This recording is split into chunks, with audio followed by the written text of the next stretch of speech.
Okay, welcome back to the review of the 2019 TYS paper. Now, as mentioned, right, every single year, all right, there will be some questions that are a bit more unique, a bit special. Now, 2019 is no exception. 2019, right, actually most of the questions are really standard and simple. All right, but there are one or two parts that are a bit more unique, and that's why we are going through the paper with special emphasis on those parts. Okay, so we will start off with question one. Now, question one is really not one of those questions that are very difficult. Question one is one of those questions that I'm sure you can get it quite quickly. All right, it's a one word or one phrase answer. So you're asked to name the substance that is used for the following purposes. First, reduce iron oxide in a blast furnace. Blast furnace, reducing agent. The reducing agent is carbon monoxide. Now, I think some of you wanted to write Coke as the answer. Let's try not to. Let's be more direct. Over here is reduce iron oxide. If it's to reduce iron oxide, they're asking you for the specific reducing agent. The specific reducing agent is carbon monoxide. Okay. Next, to raise the pH of soil, the answer is calcium hydroxide.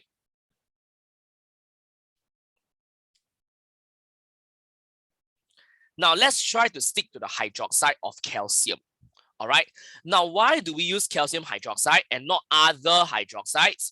It is because calcium hydroxide, it's a base. It can react with the acids in the soil. All right. If you had used sodium hydroxide, it will also react with the acids. However, sodium hydroxide is too alkaline.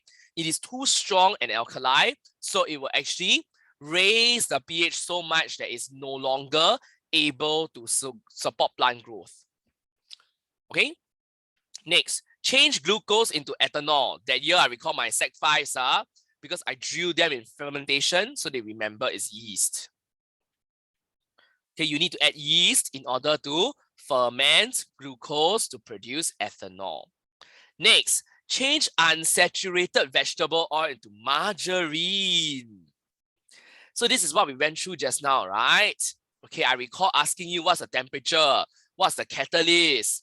Now this reaction is hydrogenation. All right, so obviously the substance that's used is hydrogen. All right, now of course, what if you didn't think of hydrogen? What if you had written nickel instead?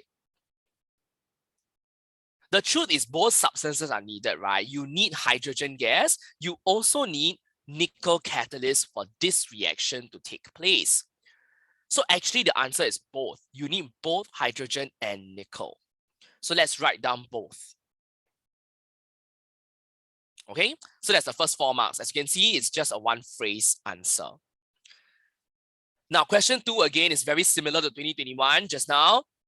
They are just asking for the relative mass and relative charge. It's very easy, so don't make careless mistakes. Make sure you read carefully and put the correct answers where it should be. Proton relative mass is 1. Charge 1 plus. Neutrons relative mass also 1. Electron 1 over 1840 or 1 over 1836. The relative charge 1 minus. So as you can see, 5 marks, every single box is 1 mark. However, if you have made a careless mistake, then of course that will lose marks. Don't lose marks for question 2. Okay. Again, I recall my students came out of the exam hall in 2019 telling me, wow, Mr. So, chemistry is so easy. The first 10 marks or 11 marks is just a one word answer. Yup, it is. Okay. Ken? Okay, so if I may move on, please give me a thumbs up so that I know that I can move on.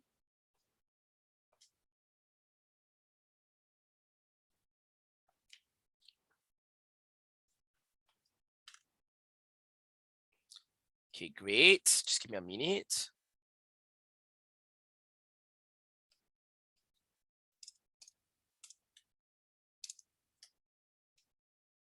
All right, moving on from question 2, let's move on to question 3 quickly. Now, question 3 is really not difficult again. This is about separation techniques because it's fractional distillation, right? You are fractionally distilling petroleum. Now let's recall petroleum, another name is called crude oil. Petroleum and crude oil are the same thing. Okay, they mean the same thing, they are the same thing. So this is fractional distillation of crude oil. So name the physical property which allows the fractions to be separated. We mentioned this briefly just now.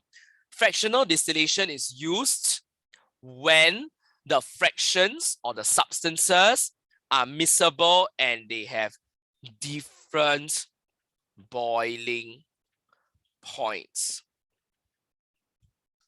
So each of the fractions must have different boiling points. Okay. Next, state why the fractions condense in the condenser. Now, this one actually we did before briefly, I think. In 2016, they asked a similar question. What's the purpose of the water in the condenser? Remember, the water goes in from the bottom, out from the top. In from bottom, out from the top. What's the purpose of the water? What's the purpose of the condenser? Same here. Why do they condense in the condenser? Because the water in the condenser helps to cool down the vapor so that it forms a pure liquid distillate.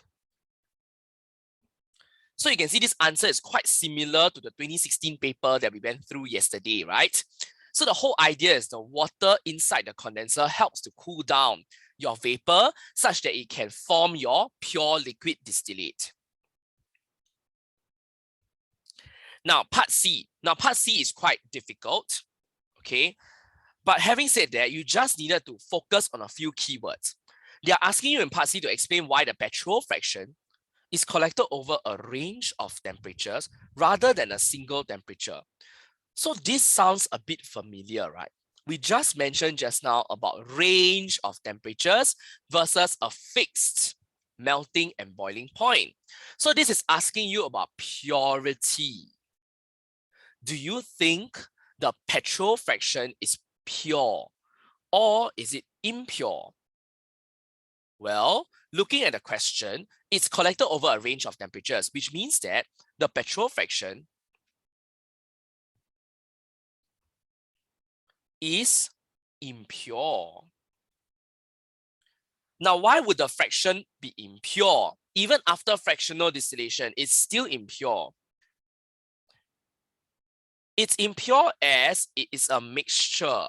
It contains a mixture of different hydrocarbons. Right? So every single fraction in your fractional distillation of crude oil is a mixture of hydrocarbons. As the name suggests, it's a mixture, so it will boil over a range of temperatures.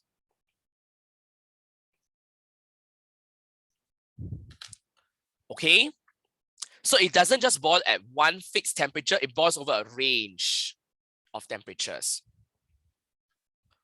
So the way to do this is to think back as to what concept is this testing you on. It's testing you on purity. Impure will boil over a range of temperatures, whereas if it's pure, it will boil at a fixed temperature.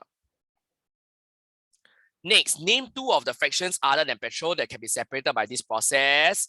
Crude oil can be separated into many fractions. Name two only. Naphtha is one of them. Right, that's another fraction that you know.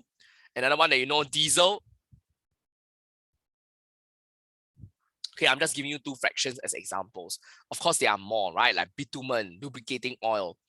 Okay, so for all the fractions, you can go back to the intro to organic chemistry notes. Okay. Okay, so amongst A, B, C, D, I think C is a bit more challenging, but you realize that it's something that is doable, it's familiar to you. Now let's move on to the next page where you see part E. Now part E is slightly difficult, but actually it's not very hard once you read.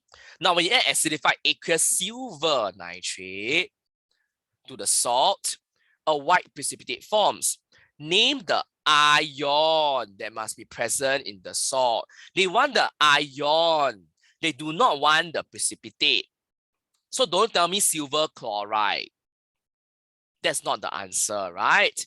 They are not asking you to name the precipitate. The precipitate is silver chloride, but they only want the ion. The ion here, of course, they are looking for chloride. So silver nitrate is a test for chloride ion. If there's a white precipitate form, that means the salt contained chloride ions. Next, the aqueous salt is put into the apparatus shown in figure 3.1, meaning the aqueous salt is now put into the fractional distillation setup. A colorless liquid collects in the conical flask. This liquid doesn't form a precipitate when mixed with acidified aqueous silver nitrate. What is this liquid? What do you think is this liquid collected in the conical flask if the aqueous salt is put through fractional distillation? So let's ask someone, what do you think this liquid is? All right, maybe Jing Heng, would you like to tell me what is this liquid?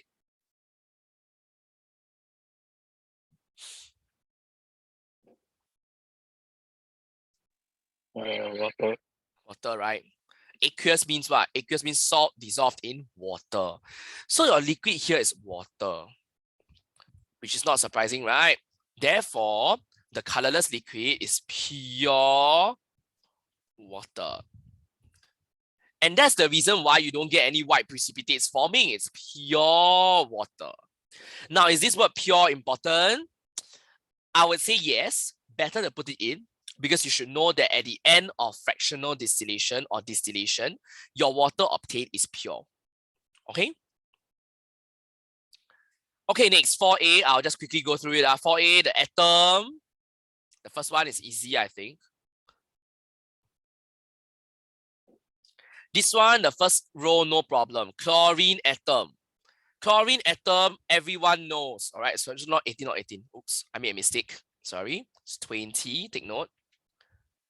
Now, first to get the neutrons. Neutrons is the bigger number minus smaller number. So 37 minus 17. So that gives you 20. So I made a mistake just now. You see, even I'm careless. You shouldn't be careless. Do it slowly.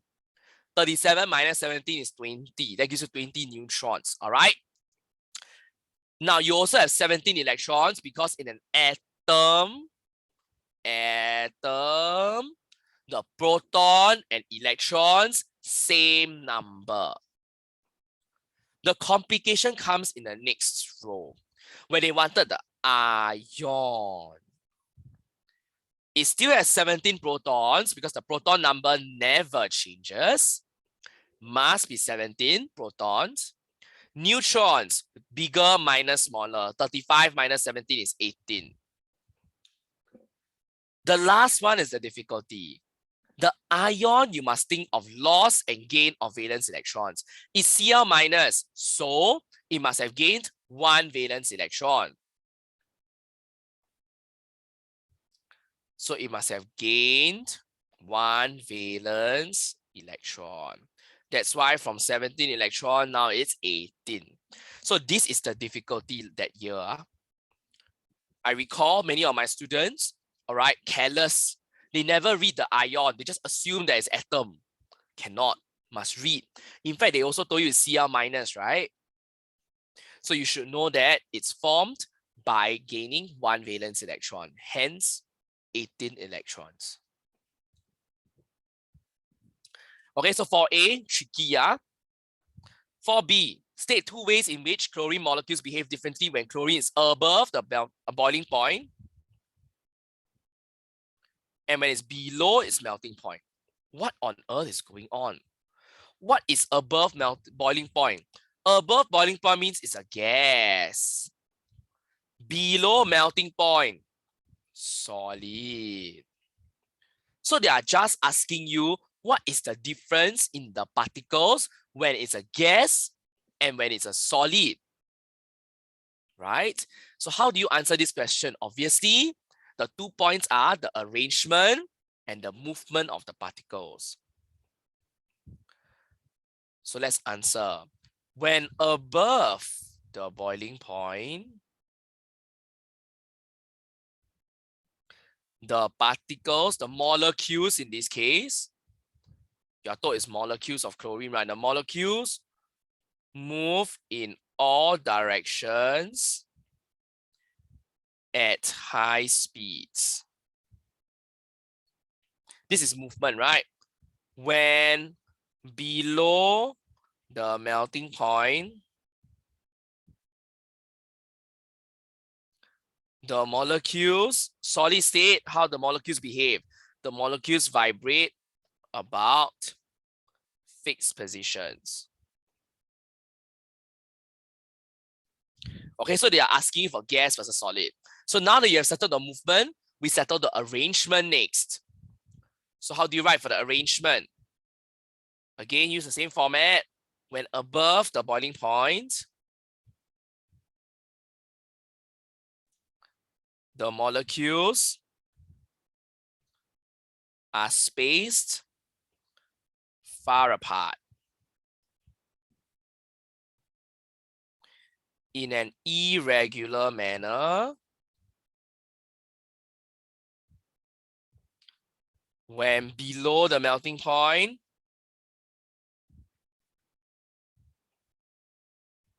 the molecules are closely packed in a regular manner. Okay, so these are things that you can study. And so if you have forgotten this, please go back to our kinetic particle summary again. Okay? So I'll just let you all copy down 4A and 4B first.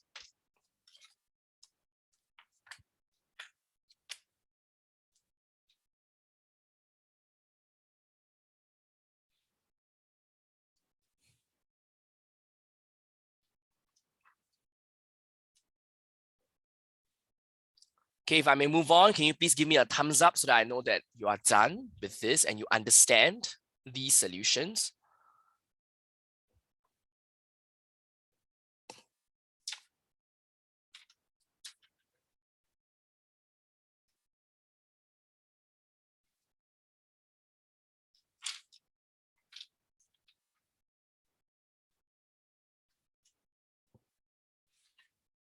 Okay, thank you. Okay, I'll just give it about 20 more seconds. Now, question 5 is a good question. All right. As mentioned just now, okay, 2019, this O-level year was important for me because I was the form teacher of my Sec 5 class.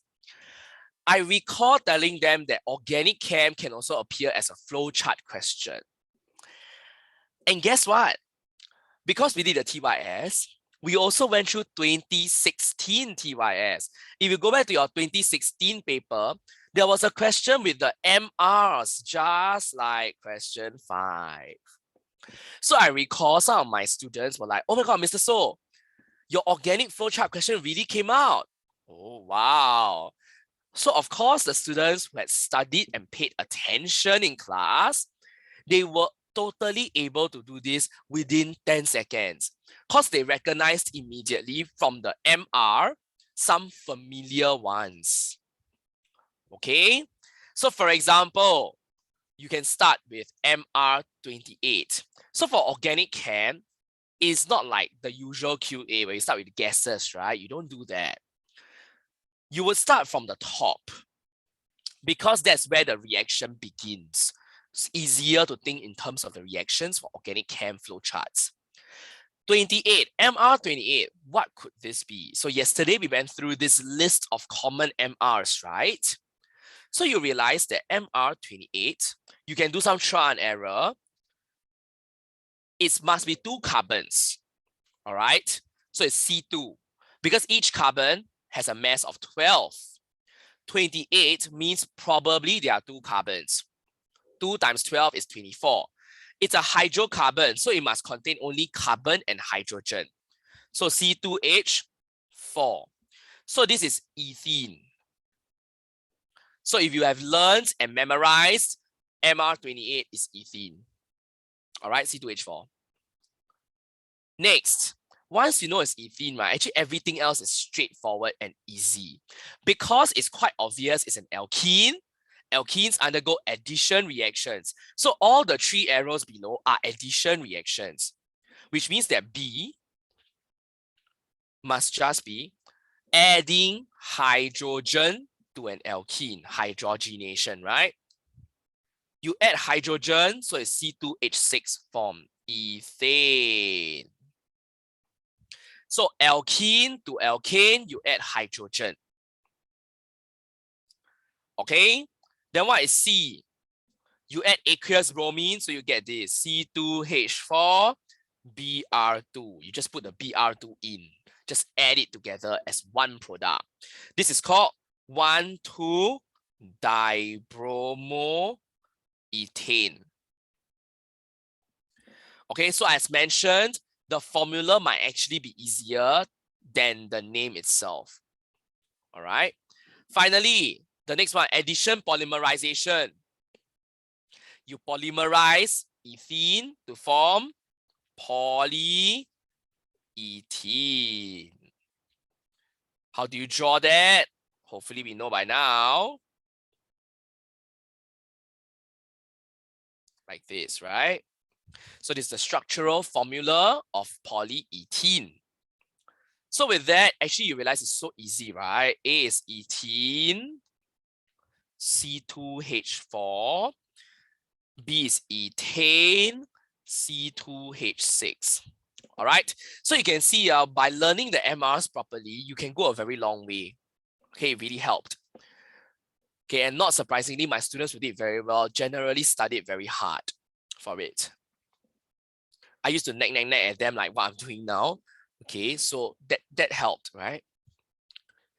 Now, part 2, state the chemical formula of substance C. As you can see, substance C is the 1,2-dibromoethane. We actually just asked the students to write the formula from here to work out.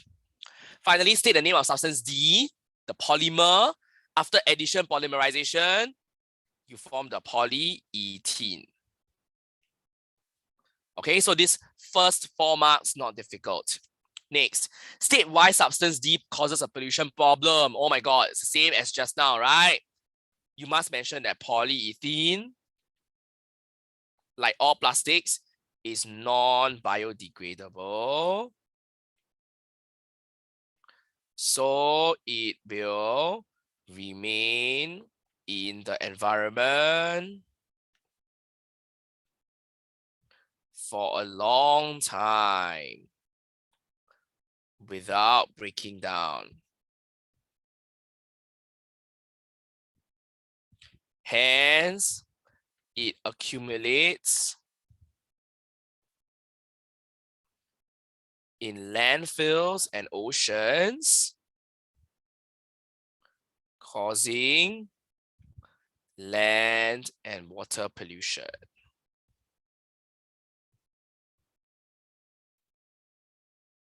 All right, so this is exactly the same as just now as well.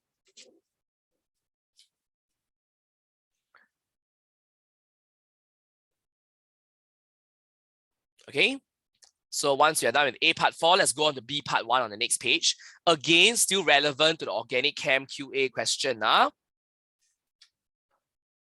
so I think I'll move on quickly because I think part 4 is the same as just now, 2021 paper.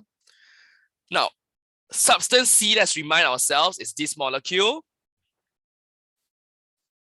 Now, most students think that it still has a double bond. Now, you need to remember this. This is a protein. There is no double bond. It must just be like this. So please remember, at the end of addition, the product has no double bond. Don't have. Okay, so at the end of your addition reaction, the double bond should have been broken already. So there shouldn't be any double bond between the carbon atoms. So similarly, this substance C. Substance C is the product of addition, so it doesn't have double bond. Okay, now 5 part 2. Now 5 part 2 is not difficult to write the equation, but the state symbols are hard. I advise you to write the hydrogenation one because it's a bit easier, because all of them are gases. All right, so ethene, C2H4 is a gas, hydrogen is a gas. So this is hydrogenation of ethene to form ethane, which is also a gas. All right, and what are the conditions needed? 200 degrees Celsius, nickel catalyst. Now for organic chemistry, it's always good practice to put down the conditions needed for the reaction on the arrow itself. So if you didn't put down the conditions, the 200 degrees Celsius and nickel, please put it down on the arrow now. Okay, and that concludes question 5. As you can see, question 5 is a good 8 marks. All right, out of 65, 8 marks. Okay, and needless to say, my students were very happy when they walked out because they were like, okay, we already prepared for this. Okay. Can? Now, so success in this question depends very much on revising organic chem. Okay. Now, question 6. Now, question 6 looks easy, but actually it's quite tricky. The tricky part is the first sentence in question 6, where they told you that a neutral atom of an element, the atom of the element, has only 2 electrons in the third shell. So many students got confused because they didn't know what element this was, which group is it from. But actually, you think about it. The third shell, if it's fully filled, should have 8 electrons, right? You have learned this before, what? First shell, 2 electrons. Second shell, 8. Third shell, also 8 electrons to be fully filled. If it only has 2 electrons in the third shell, this means that the third shell is not fully filled. So under what circumstance will the shell not be fully filled? If it's not fully filled, that means the third shell is the valence shell, right? It's the valence shell. Okay. So it means now this particular element has 2 valence electrons, right? It has 2 valence electrons in the third shell, meaning it has 3 electron shells. So let's put this together. It's group 2, because it's 2 valence electrons. It's period 3, because it has 3 filled electron shells. So now, once you have pieced this together, it's group 2, it's period 3, you look for it. That's magnesium. Magnesium has the atomic number of 12. Atomic number is also known as proton number. So it's the smaller number. So magnesium has a proton number of 12. Now, this is the difficulty. Once you understand how to get these elements, name, you are okay. Okay, so which group? Group 2, period 3. This is the difficult part. Once you can get this part and understand this part, you are okay already. Okay, so explain why this element has similar chemical properties to other members of its group. Well, this is easy, right? Similar chemical properties because these elements in the same group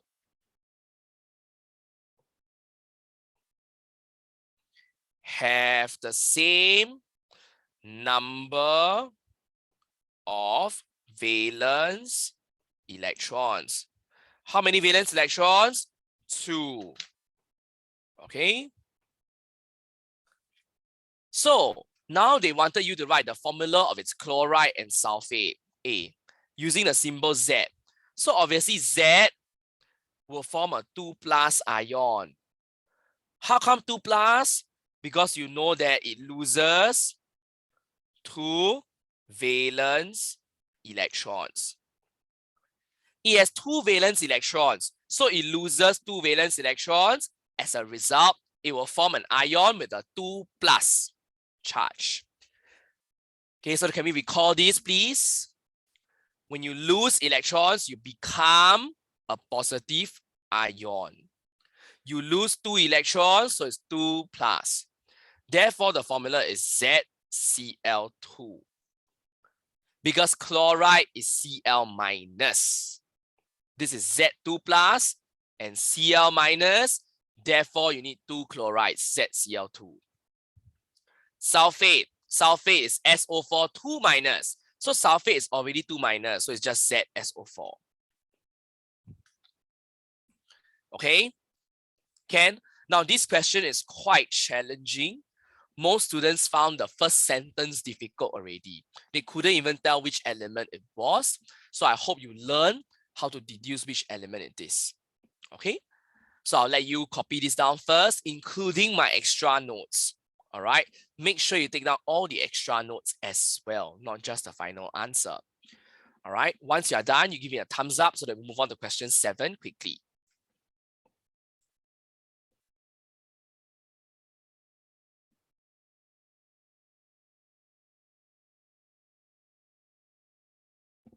Okay, thank you. Jingheng, Alia, Fala. Thanks, Shakina. Okay, Eileen, okay, Ethan, Ilya, okay. Sidesh, okay. Okay. Now, as you can see here, there's really no substitute for reading thoroughly, okay? Don't assume that things are easy. Sometimes when things look easy, right, maybe you need to think a little bit more. Don't overthink, of course. Don't panic and become paranoid, all right? But just stay calm and think things through, okay? So like what I mentioned just now, actually this first sentence, right, is a telltale sign that the third electron shell is not fully filled, meaning the third electron shell must be the valence shell. So it has 2 valence electrons because 2 electrons in the valence shell, and it has only 3 shells of electrons, so it's period 3. Okay, so interpreting the information is crucial. Now, question 7 is another of those questions that is familiar to most students, but again, many students, even my own students, make careless mistakes. Now, this is obviously speed of reaction. I think it's quite obvious to you now. So what do? We added dilute hydrochloric acid into a flask, and then you added excess powdered sodium carbonate. So the sodium carbonate is the one that is excess. This means that hydrochloric acid is limiting. It is crucial for you to recognize this from the start, that the acid is the one that is the limiting reactant. We know that because they told you that the carbonate is in excess. So I hope that in the exam, you will underline the words that I have underlined, because those are the crucial words. Okay? So you added sodium carbonate to the acid. Obviously, this will produce a gas, right? Acid plus carbonate produces CO2 gas. While the reaction mixture is fizzing. Now, fizzing is like effervescence, right? You have fizzing because you produce carbon dioxide gas. Okay? The flask and contents are carefully put on the pan of a balance. You measure the mass of the flask and its contents. Let's underline the word mass and put 3 exclamation marks on it. Now, this is very important because you can see part A, you're supposed to sketch the graph. You must know what you are sketching.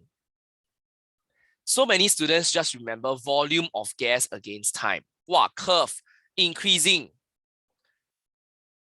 But that's not the point, right? We are measuring the mass, right, against time.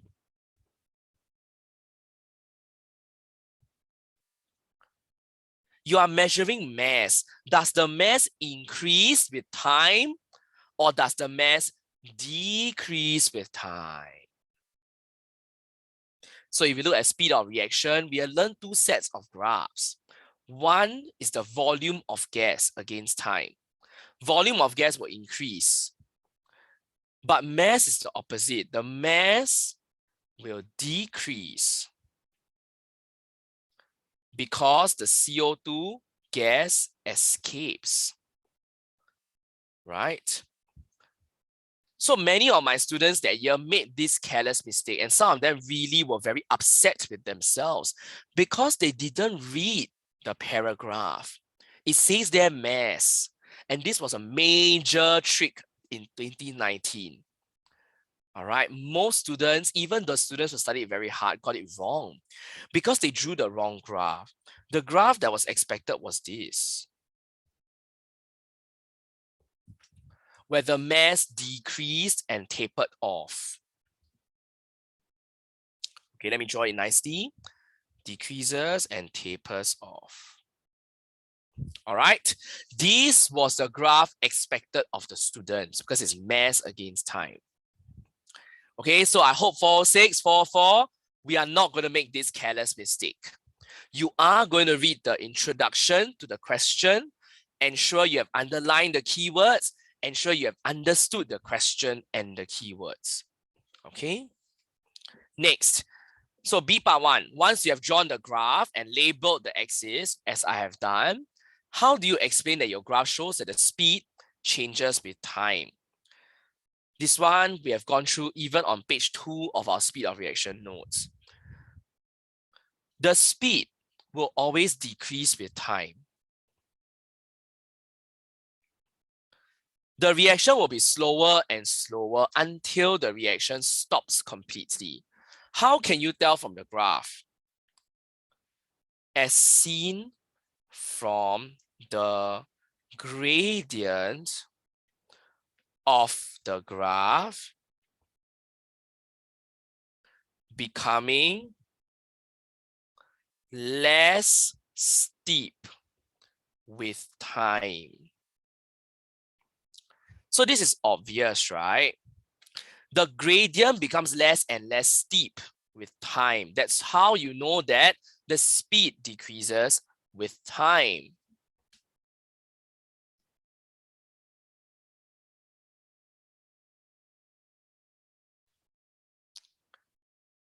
The reaction stops after some time, as shown by the graph becoming horizontal.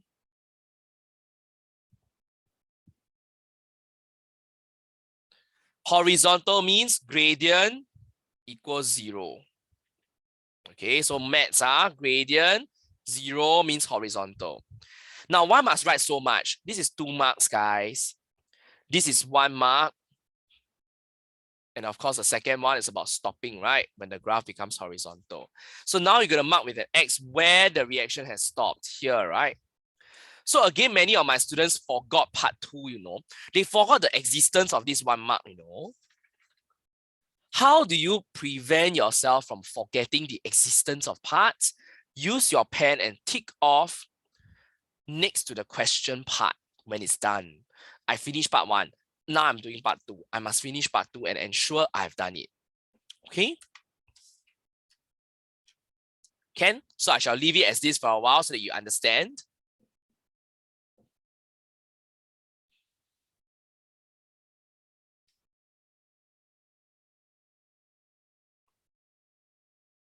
Okay?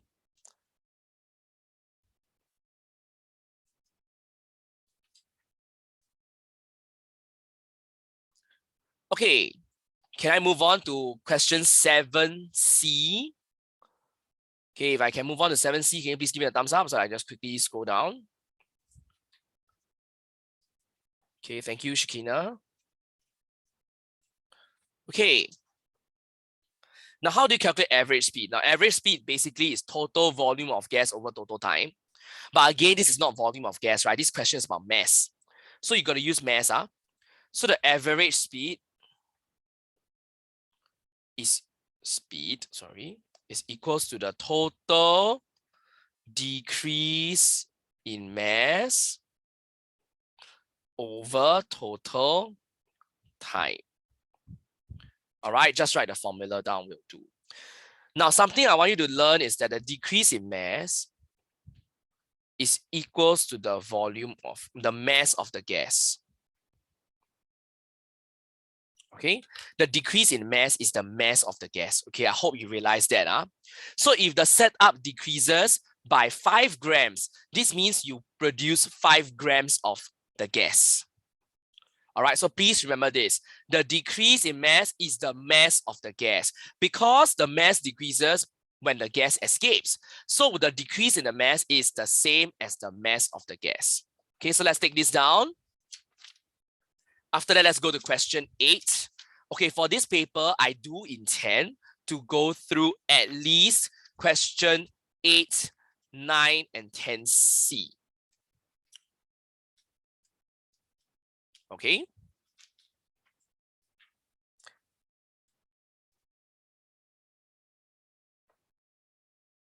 Okay, so I recall my Sec 5s that year in 2019. Many of them, again, I trained them for speed of reaction, right? So we specifically went through speed of reaction, explaining speed of reaction questions, graphing, planning experiments. So those who really studied the speed of reaction thoroughly, they will benefit lah. So you can see this question is 8 marks. 8 marks out of 65, you know. That's more than 10% of your grade alone, just for one chapter, speed of reaction. Okay, so I hope this impresses upon you the importance of studying the notes thoroughly, not just the summary notes. I am referring to my notes, which were quite long, but they were quite comprehensive, so you should learn from the notes. Okay, moving on, question 8.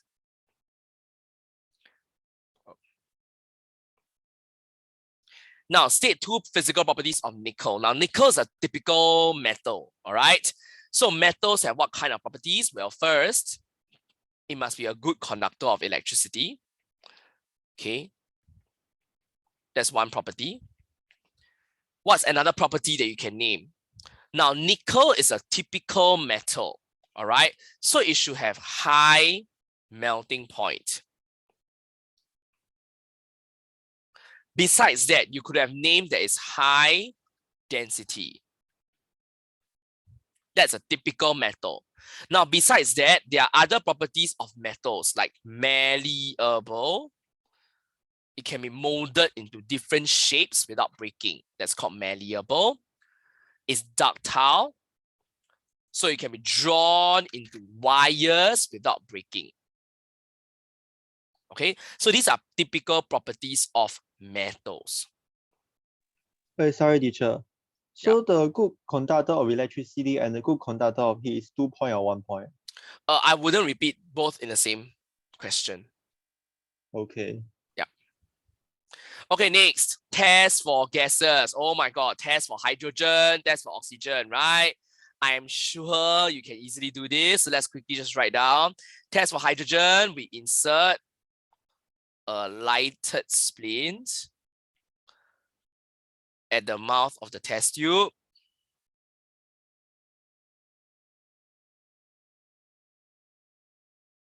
So if it's hydrogen gas extinguishes the lighted splint with a pop sound.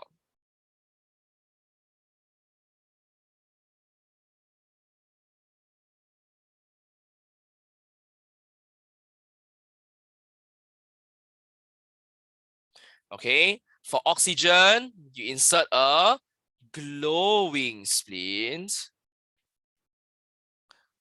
at the mouth of the test tube. And if it's oxygen gas, it will rekindle or relight the glowing splint. Okay, so the first 4 marks, part 1, part 2, I don't think it's hard. The difficult part is part B. All right, actually, even the mole concept in part C is easy. Okay, the difficulty is part B. most of my students that year, my Sec 5 class, they came out from the exam hall, they were lost for part B. They were asking me, like, oh my God, what is part B about? They didn't know how to do part B. Now, part B is one of those questions where they really test whether you read the information given properly. So let's read carefully, okay? So I'm just going to go to part B quickly. Now, impure nickel can be purified by the Mons process. So you know that this is a process to purify nickel, right? So first, impure nickel is reacted with carbon monoxide to produce nickel carbonyl. Nickel carbonyl is a gas, NiCO4, all right? It's a gas. No other element will form a gas carbonyl, meaning the other impurities wouldn't form a carbonyl. Then you collect the gas nickel carbonyl and you heat it. When you heat it to 250 degrees Celsius, it decomposes to form pure nickel. So you must be thinking, huh? So how the impurities have been separated from nickel? Well, these highlighted statements are the hints, right? The first hint is that no other element forms a gas carbonyl, meaning only nickel forms the gas carbonyl. So this is what goes into the answer. The first point is that the impurities do not react with carbon monoxide to form a gas carbonyl. This is an important statement that you have gotten from the passage above. And this is important because that means only nickel reacts with carbon monoxide. Hence, only nickel reacts with carbon monoxide to form NiCO4, which escapes from the setup and can be collected in a separate container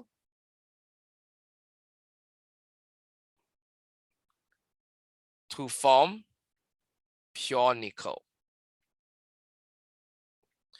So the whole idea is only nickel forms this gas, and this gas can be collected separately somewhere else where you can convert it back to pure nickel.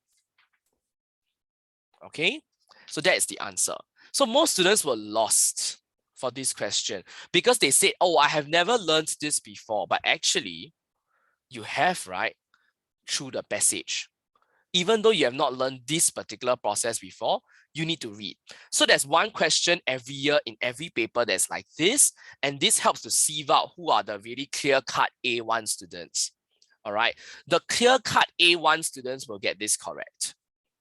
Okay, so questions are set like that. Some questions are set at the C6 level. Some questions are set at the B3 level. Some questions are set at the A1 level. Okay, so that's part B. It is challenging, but all you needed to do was to remain calm, read the passage and information carefully, and you would have gotten it. Okay, so let's move on to C part 1 once we are done with part B, all right? C part 1, part 2 is about mole concept. I don't think it's very challenging. Okay, I think we should be able to do it quite okay. So if we are done with part B and you understand it already, can you give me a thumbs up so that we move on to part C?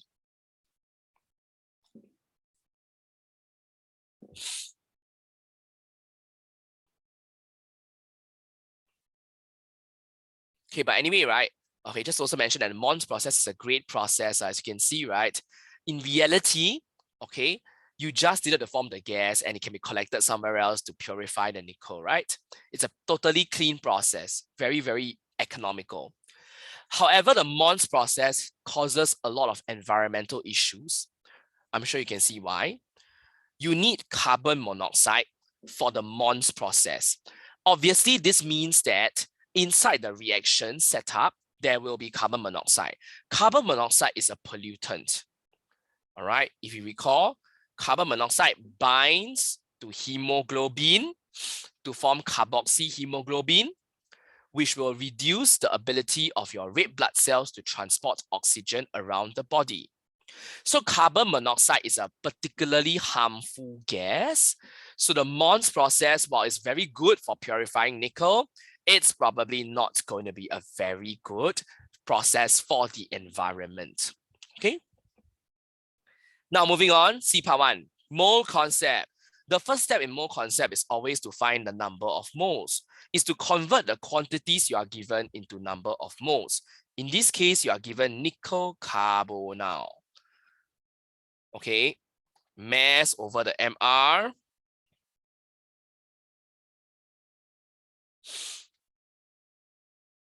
Okay, so I think this is not very difficult. I'm sure you can do it quickly.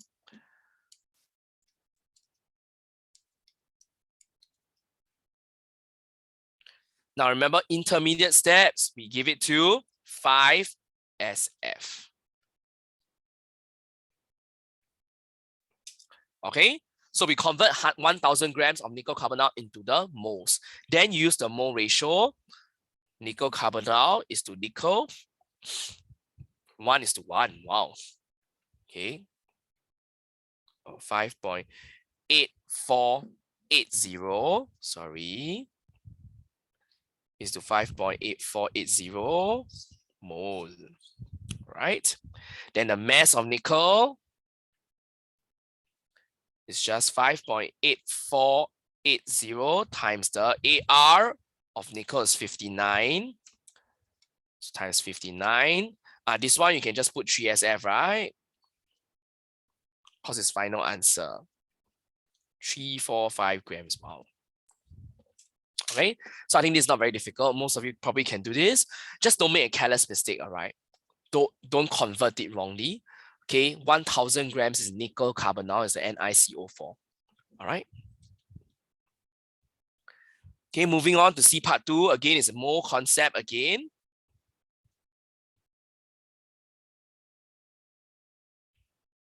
Part 2, so the nickel carbonyl. Okay, so now we are reacting Ni plus 4CO to form NiCO4. So for this mass of nickel, how much CO is required, right? You just calculated this is 5.8480 moles of nickel, right? Okay, so the mole ratio between Ni and CO is 1:4. So it's 5.8480 moles of nickel.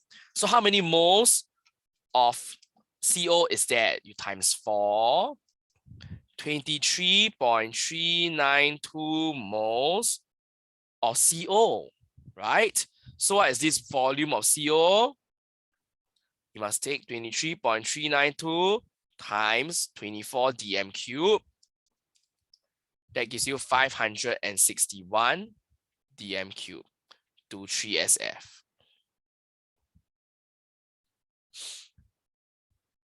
Okay.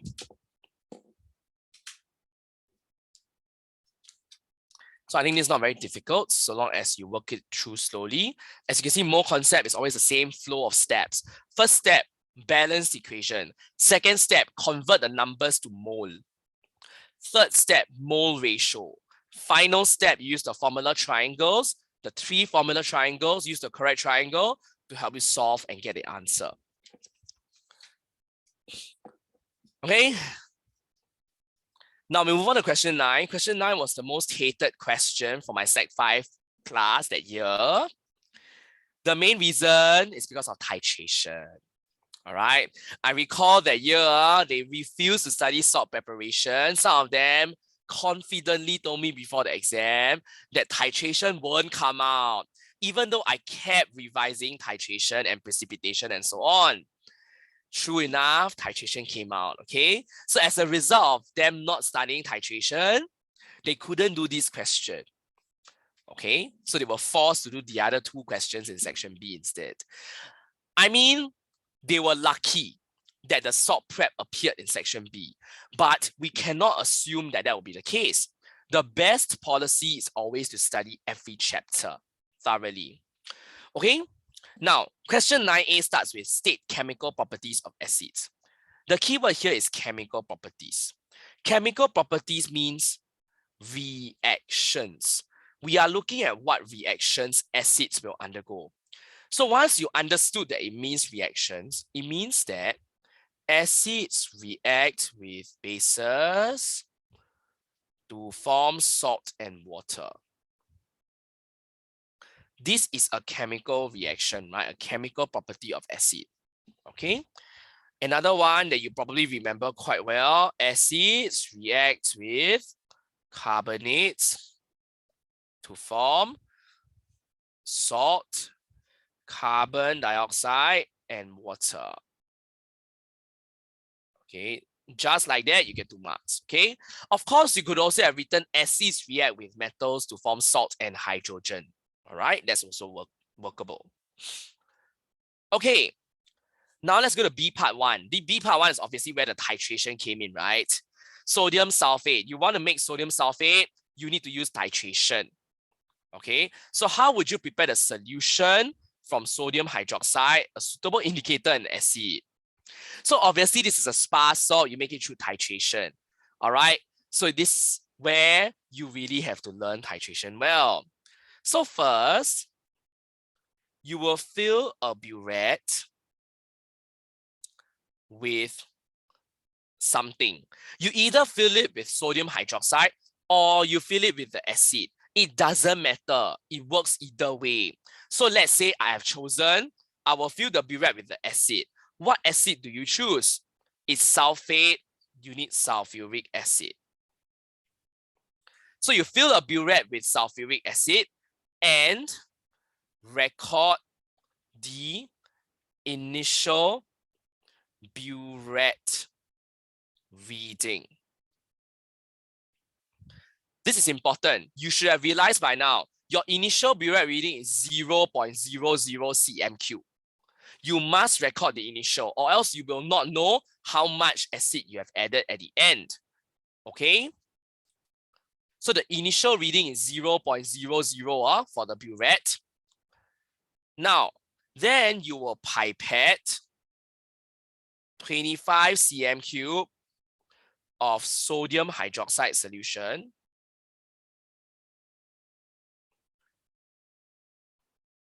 into a conical flask. So we use a pipette to take out 25.0 cm3 of sodium hydroxide and put it into a conical flask. We will add 2 to 3 drops of an indicator. The indicator is not universal indicator, it's methyl orange to the conical flask. Okay, so far you have gotten 1 mark for naming the acid correctly, 1 mark for naming the indicator correctly. All right, so that's 2 marks already. How would you get the next mark? Of course, now you need to add the acid drop-wise from the burette into the conical flask.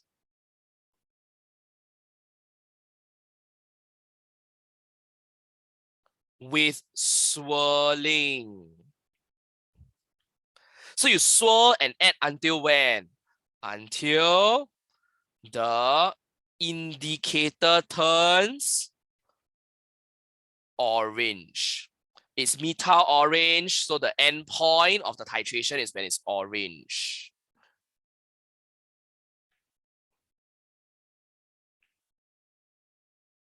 So that's not enough, right? You must record the final burette reading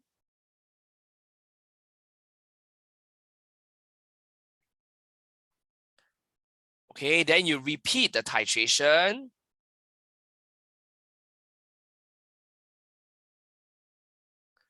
without indicator. Must repeat without indicator and add the final minus the initial volume of the acid. That's it. Okay, that's all you need to do to get 4 marks.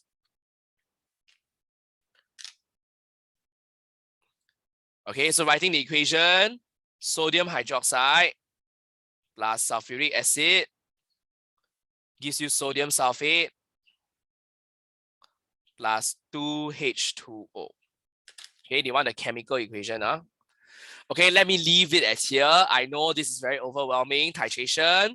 So let's take this down first. Okay.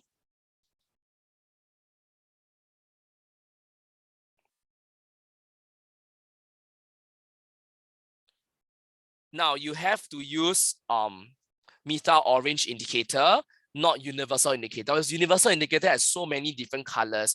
So it's very confusing when you have so many different colors of universal indicator and difficult to understand and know where the endpoint is.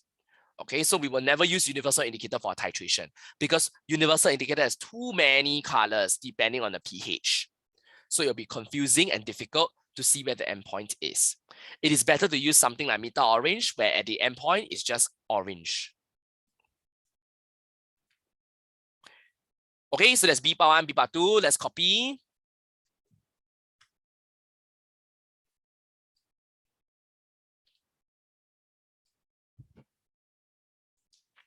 Teacher, there's many marking points for this question, right? Actually, there is lah. Okay, I think I'm being strict already by just putting 4 ticks there. Actually, I think my answer deserves like 5-6 marks. Having said that, these are the main points. All right. Now, you must be wondering, why don't we, after repeating the titration without indicator, why don't we heat until saturated, allow it to cool and crystallize? Why don't we do the crystallization that we usually do? We don't do crystallization here because they want you to end up with the solution. They never say to make crystals, right? They want you to end up with a solution. So there's no need to heat the solution until saturated, allow it to cool and crystallize, no need.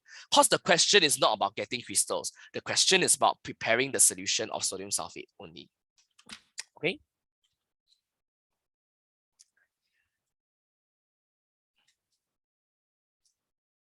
Okay, with that, can I just have a show of thumbs up if we are done with this?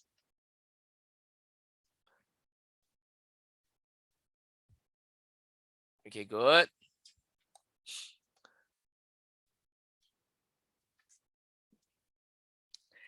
Okay, so I think the mole concept that follows part C is not difficult. Most students probably can do it, I think.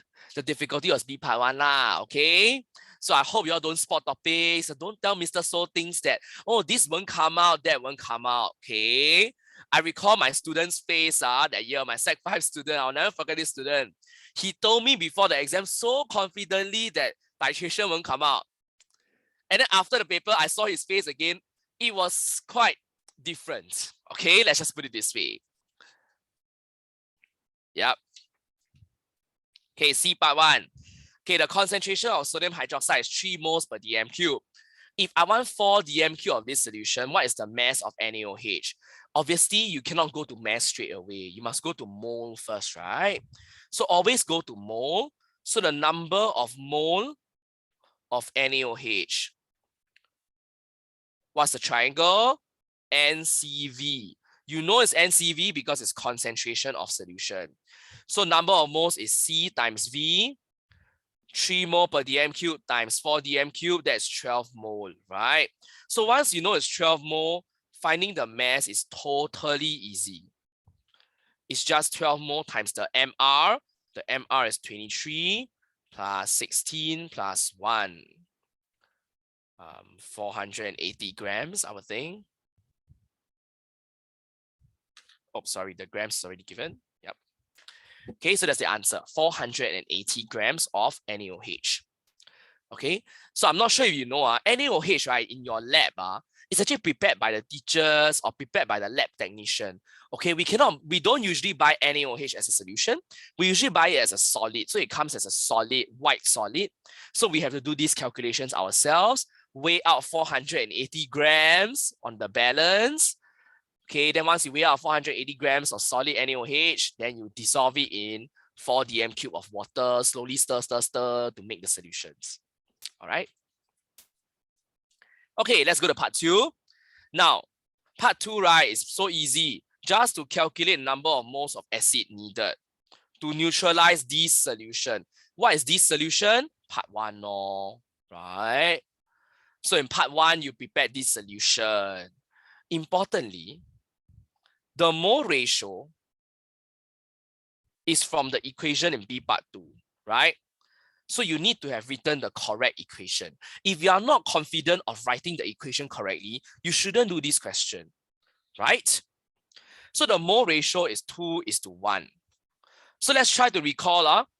2:1 come from where? From B part 2, the equation 2NaOH, 2NaOH plus H2SO4, right?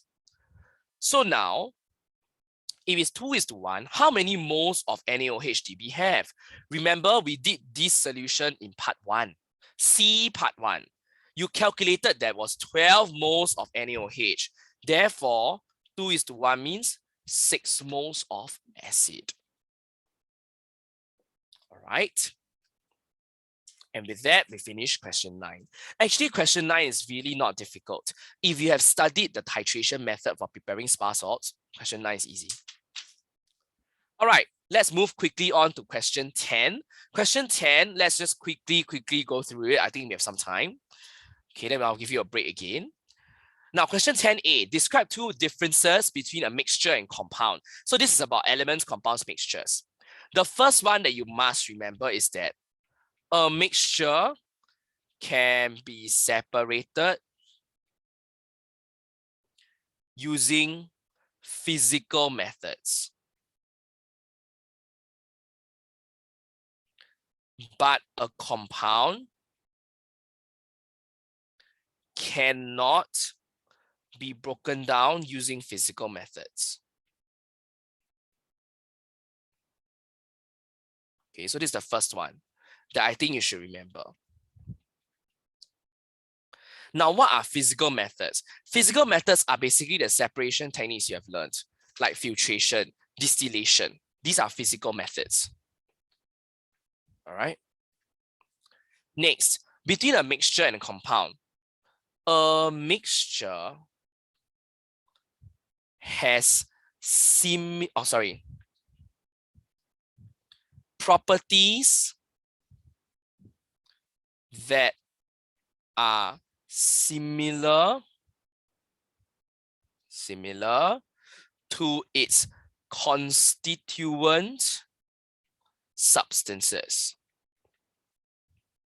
For example, if I mix iron and sulfur, the mixture of iron and sulfur will have properties that are similar to iron and sulfur individually, okay? But a compound has different properties from its constituent substances, constituent elements actually. So for example, sodium chloride is a compound of sodium and chlorine, right? But I'm sure you will agree with me, sodium chloride as a compound has very different properties. For one, sodium chloride doesn't explode in water. You can put sodium chloride into water safely, all right? But sodium metal explodes when placed into water.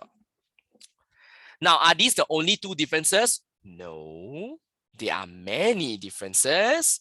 So where do you go to find the differences? Please go to my summary notes, chapter 4, elements, compounds, and mixtures. Chapter 4, summary notes, has all the differences. There are at least 4 other differences.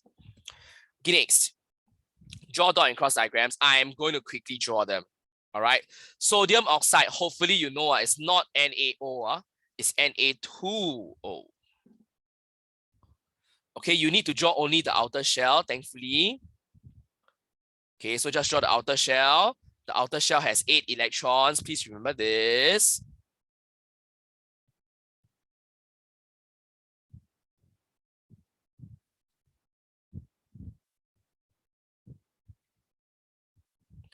How do I know it's Na2O? Because the charge, Na plus, O2 minus. So if you stop here, you will lose marks. Why? Because you must draw one more Na, right?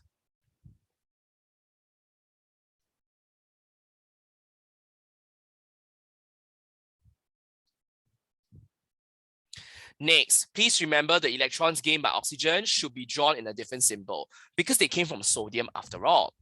Okay. And the 2 electrons gained by oxygen, can you please separate them like I have done? Okay, so ensure that your dot and cross diagram looks something like this, please.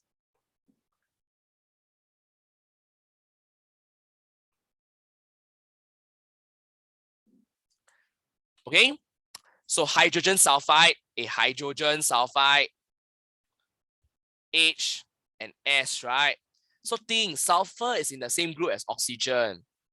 H2O, so this is H2S, all right? Sulfur is group 6, you need to share 2 electrons. Hydrogen can only share 1 electron. That's why you need 2 hydrogens, okay? So sulfur, group 6. Group 6, you need 2 more electrons, must share 2. Share 2 electrons means I need to have 2 hydrogen. Because each hydrogen only got 1 electron to share. Then you must make sure sulfur got 8 electrons in the outer shell. Here you only draw 1 dot, 1 cross, 1 dot, 1 cross. So 4 electrons. You still need to draw 4 more outside. Okay, so this is H2S. Now, when you draw the dot and cross diagrams, right, for Na2O, please make sure the Na plus are separated like this. The positive ions should be separated because the positive ions repel each other. Okay, so you should alternate positive, negative, positive. Okay. For H2S, you must have drawn 2 hydrogens as mentioned because sulfur is group 6, so it needs 2 more electrons, so it must share with 2 hydrogen atoms because each hydrogen atom only has 1 electron. Now, let's quickly go on to C part 1 and part 2. Now, C part 1 is 3 marks, as you can imagine. Okay, as you see, that means there's more to write for C part 1. Okay, why there's more to write? Because you have 2 different things. Solid sodium oxide and gaseous hydrogen sulfide. Solid Na2O does not have free moving ions.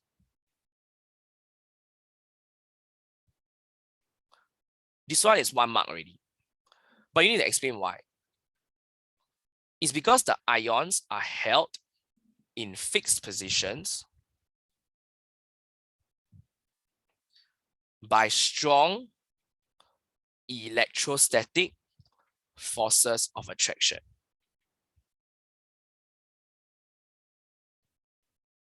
Right? So that's the reason why solid sodium oxide doesn't conduct electricity. Because number 1, no free moving ions. Number 2, the ions are held in fixed positions by strong electrostatic forces of attraction. Then now you switch gear. You talk about gaseous H2S. Now gaseous H2S is not ionic. H2S is covalent. So you need to mention that gaseous H2S does not have free moving ions at all.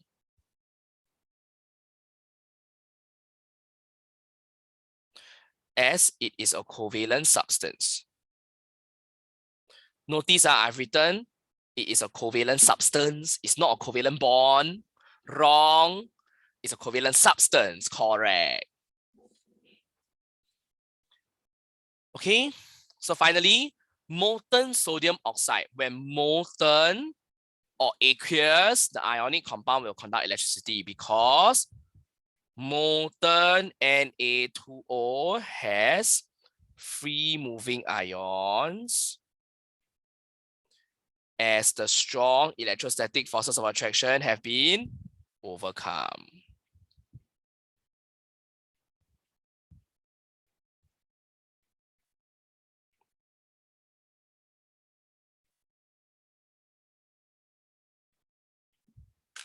Okay, so that's how you get the 4 marks. Okay, where do you find this? My bonding summary, chapter 6, chemical bonding summary, that it has all these points there. Okay, and this concludes going through the 2021 O-Level paper 3. I will stop the recording here.